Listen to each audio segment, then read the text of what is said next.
आपकी बुक का question number 8 करते हैं। Iman and Farishta decide to dissolve the firm on 31 December 2018। The balance sheet was as under. Iman और फरिश्ता दो पार्टनर्स हैं, वो अपनी फर्म को डिसॉल्व कर रहे हैं। आपको बैलेंस शीट दे रखी है।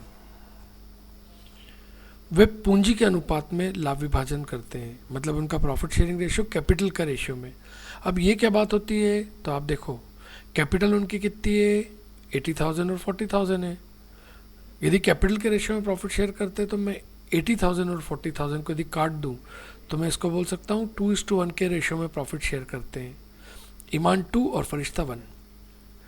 4 2 ज़ा 8, 4 1 ज़ा 4। देनदार से 20,500 रुपये मिले, डेटर से 20,500 रुपीज़ रियलाइज हुए, स्टॉक से 76,000 रियलाइज हुए, मशीन से 20,400 रियलाइज हुए, गुडविल से 24,000 रियलाइज हुए।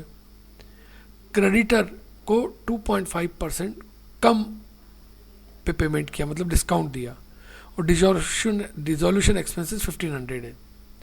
Prepare realisation account and partners capital account, इसमें भी अपन कैश अकाउंट बना लेंगे। कैश अकाउंट में इसमें टोटल दोनों तरफ बराबर आता है, पता चल जाता है कि क्वेश्चन अपन ने सही किया।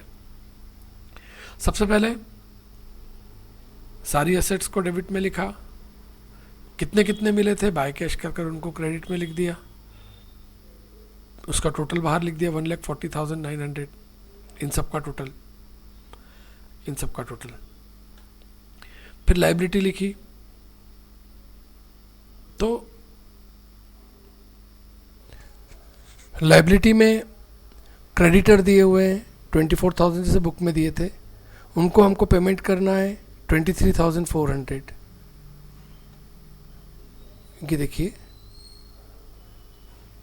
क्रेडिटर को 2.5% डिस्काउंट पे पेमेंट होगा, मतलब कम पे पेमेंट होगा, तो 24,000 का 2.5% होता है, 2.5% होता है 600। तो 24,000 में से 600 लेस कर दिया, तो क्रेडिटर को हमने पेमेंट कर दिया 23,400। क्वेश्चन में रियलाइजेशन एक्सपेंसेस दे रखे हैं 1,500 के, वो भी हमने लिख दिए। फिर जैसा करते थे डेबिट का टोटल लगाया, डेबिट के टोटल में से क्रेडिट के टोटल को लेस किया, लॉस आ गया 18,000। प्रॉफिट शेयरिंग रेशियो कितना था, प्रॉफिट शेयरिंग रेशियो हमने बताया था कि कैपिटल के रेशियो में प्रॉफिट शेयर करते हैं, मतलब 2:1 में करते हैं। तो ये जो लॉस है 18,000, इसको हम 2:1 में बांटेंगे। 18,000 को 2:1 में बांटेंगे, मतलब 12,000 और 6,000 बांटेंगे ईमान और फरिश्ते में, जो कि आ रहा है 12,000 और 6,000। फिर इसके बाद हमको कैपिटल अकाउंट बनाना है। कैपिटल अकाउंट में बैलेंस शीट में से देखकर ओपनिंग बैलेंस लिख देते हैं, बाय बैलेंस ब्रॉट डाउन 80,000 और 40,000। इसके बाद रियलाइजेशन अकाउंट का जो लॉस हो रहा था पार्टनर्स के बीच में 12,000 और 6,000, वो लिख दिया। इसका बैलेंस निकाला, जिसे हमने 2 कैश में लिख दिया। अब इसके बाद कैश अकाउंट बनाएंगे। कैश अकाउंट में देखिए, रियलाइजेशन अकाउंट में देखिए बाय कैश लिखा हुआ है, ये डेबिट साइड चला जाएगा। एक मिनट देखिए, हाँ ये बाय कैश लिखा हुआ है, ये डेबिट साइड चला जाएगा कैश अकाउंट के। ये 2 कैश लिखा है, एक क्रेडिट साइड चला जाएगा कैश अकाउंट के।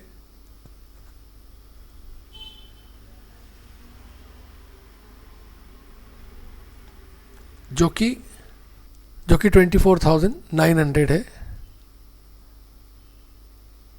जो कि 24,900 है। और इसके बाद ईमान और फरिश्ते का जो बैलेंस है वो देखिए डेबिट में है, तो उसको हम क्रेडिट में लिख देंगे। फिर आप देखिए क्वेश्चन में एक चीज़ और थी, क्वेश्चन में था ईमान का लोन 16,000 रुपीज़ का, ईमान का लोन 16,000 का था, इसका भी तो पेमेंट करना पड़ेगा अपने को। तो अपन यहाँ पर बाय लोन अकाउंट कर अपन इसका पेमेंट कर देंगे।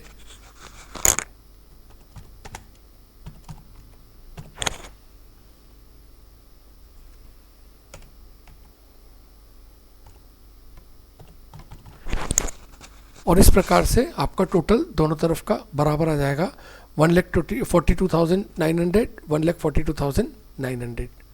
इस प्रकार से आपका क्वेश्चन कंप्लीट होता है।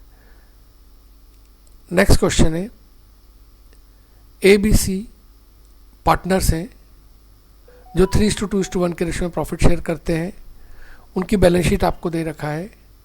फिर नीचे दे रखा है कि A मशीन को 80,000 रुपीज़ में लेने को तैयार हो गया। A मशीन को 80,000 में ले लेगा। डेटर से 63,000 मिले, स्टॉक से 46,000 मिले, क्रेडिटर को 84,000 पेमेंट किया और डिसोल्यूशन एक्सपेंसेस 3,000 हुए। रियलाइजेशन अकाउंट और कैपिटल अकाउंट बनाना है। देखते हैं, सबसे पहले हम सारी एसेट्स को डेबिट में लिख देते हैं। Machine, stock, debtor. लाइबिलिटी में क्रेडिटर 88,000 का है, वो लिख देंगे। अब ए ने मशीन को 80,000 में लिया, ऐसा क्वेश्चन में लिखा है, तो अपन ये 80,000 रुपीज़ बाय ए करके लिख देंगे। फिर जो असेट्स को बेचने से मिल रहा है 63,000, उसको अपन बाय कैश करके लिख देंगे। स्टॉक से 46,000, उसको बाय कैश करके लिख देंगे। क्रेडिटर को पेमेंट करना है, क्रेडिटर को 84,000 का पेमेंट करना है, उसको डेबिट में लिख देंगे। रियलाइजेशन एक्सपेंसेस डेबिट में लिख देंगे। फिर डेबिट के टोटल में से क्रेडिट के टोटल को लेस कर देंगे, जैसा अपन हर क्वेश्चन में करते हैं, और जो बैलेंस आएगा उसको हम कैपिटल अकाउंट में ट्रांसफ़र कर देंगे। फिर कैपिटल अकाउंट बनाएंगे।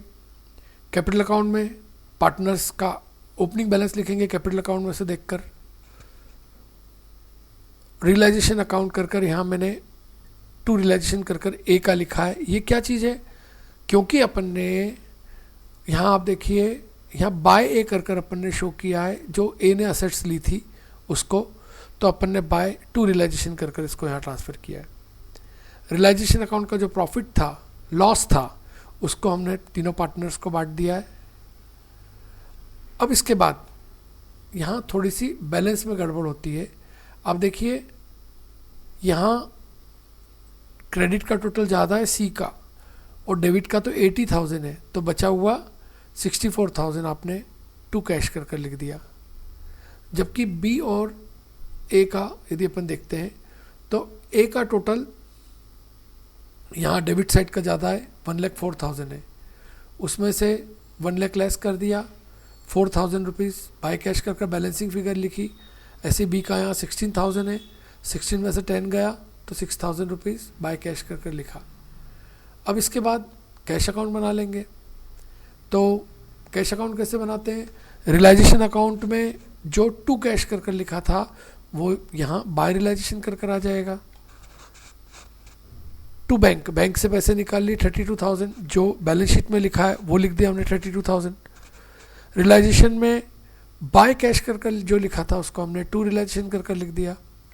फिर आप देखो ए और बी में बाय कैश लिखा था, इसलिए टू में आ गया 4,000, 6,000, और सी के उसमें टू कैश कर लिखा था तो उसको बाय सी कर 64,000 लिखा, और इस तरफ दोनों तरफ का टोटल बराबर आ गया।